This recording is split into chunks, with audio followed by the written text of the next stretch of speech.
English learners. Welcome back to the English with Emily podcast, your cozy place to learn easy English through real-life conversations. I'm Emily. And I'm Erin. We are really happy you're here. Maybe you are walking, cleaning, studying, or just lying on your bed, phone in your hand. Yeah, the phone in your hand is the important part. Be honest. How long can you scroll? But as soon as someone says read a book, your brain goes, ugh, I'm tired. Exactly. We can watch videos for an hour, but 10 minutes with a book feels like a big job. I've heard so many people say, I wish I could read more, but I just don't have time. Or reading is boring. And maybe you have thought that too. Or maybe you love reading already, but you never really thought about what it is doing inside your mind. So today, we want to talk about how reading changes your brain, your focus, your emotions, even the way you see people in the world. Not in a heavy, science-y way, in simple B1 level English with real examples, so you can also learn some nice sentences to talk about reading in English. If you don't understand every word, that is okay. Just relax, listen, and let the ideas sit in your mind. You can always listen again later. And at the end, we'll do a short word tour. We'll take some useful words from this episode and explain them slowly with examples, so they really stay with you. If you like learning English like this through calm conversations, don't forget to like this video and subscribe to the English with Emily podcast. It really helps more learners find us. And we would love to hear from you later in the comments. Are you already a reader, or are you not a reading person yet? All right, let's jump in. Let's first talk about why so many people feel they don't have time to read, even when their thumbs have time to scroll. Yeah, that sentence already hurts a little, right? Because if I'm honest, I say that too. I have a lot on my plate. I just can't get around to reading. Same. I say, my day is so busy, I'm exhausted. And then somehow I still lose track of time watching short videos in bed. My eyes are tired, but my thumb is still scrolling. Exactly. It's like our brain thinks, I don't have energy for a book, but I have energy to scroll for 40 minutes. I think a lot of us feel guilty about that.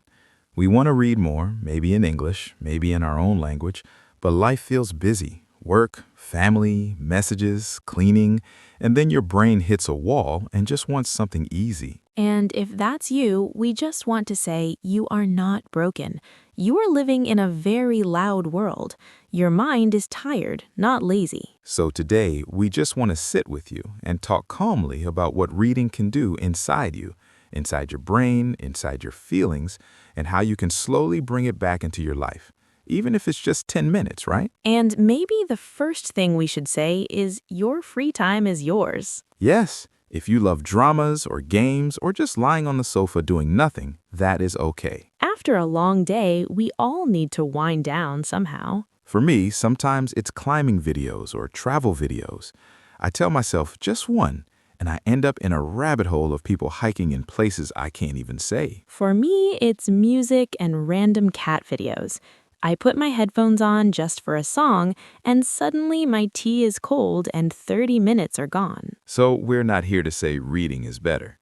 Everything else is bad. No, we just want to show that reading is different. Other hobbies are like fast food. You enjoy them quickly, and that's fine. Reading is more like a slow meal you cook at home.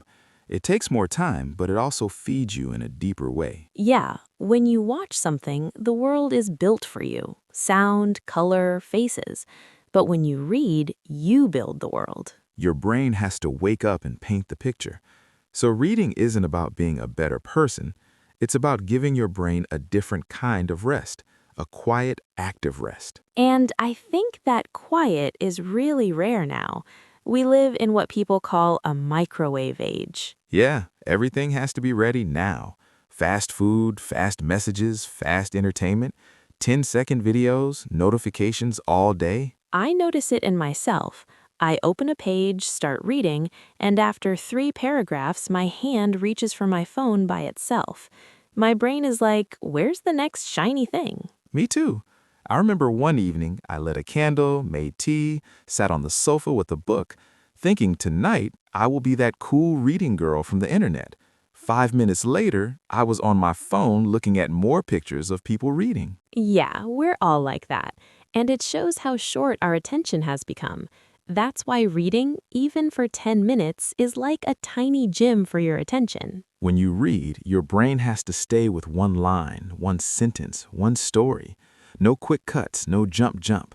At first, it feels uncomfortable. Your mind wants to run away. But if you stay with the page, slowly, your thoughts start to line up. For me, it's like being in a noisy room and then walking into a quiet library. At first, the silence feels too big, and then after a few minutes, your shoulders drop. You finally breathe. If your mind feels busy all day, you might be surprised how peaceful 10 or 15 minutes of reading can be. It won't fix your whole life, but it can give you one small, calm corner. And that's just the short term. Over months and years, something deeper happens too. In easy English, we can say reading is a workout for the parts of your brain that help with language, memory, and understanding. Yeah, you see a new word, you guess the meaning from context, and you connect it to something you read last week. That little connection is like lifting a small weight, and the more you lift, the stronger you get. Over time, many readers find it easier to remember things, to learn new ideas, to stay mentally active even when they're older. We're not doctors, so we won't make big promises, but many studies say when you keep reading, your brain keeps learning how to learn. I like to think of it like this. Every book is a trail in your mind. The more trails you walk, the easier it is to move around inside your own head. But honestly, my favorite part isn't even that. It's what reading does to your heart. Same. When I read a good story, I feel like I'm borrowing someone else's eyes for a while. I remember reading a book about a father who worked on the sea for months and barely saw his kids. My own life is different, but for a moment I could feel that mix of love and distance and guilt. It stayed with me for days. Yeah, I once read a story from the point of view of a very unlikable character. Someone selfish, someone I would not want as a friend. At first, I almost stopped reading, but then I started to understand why they were like that. Their fear, their past, their secrets. And that's the magic, right? Reading doesn't tell you this person is good, this person is bad. It lets you sit in their head and feel the mess. After that, in real life, when someone is rude to me on a busy day, I'm still upset. But there's a little voice that says, maybe they're carrying a heavy story today. And reading also gives you more words for your own feelings.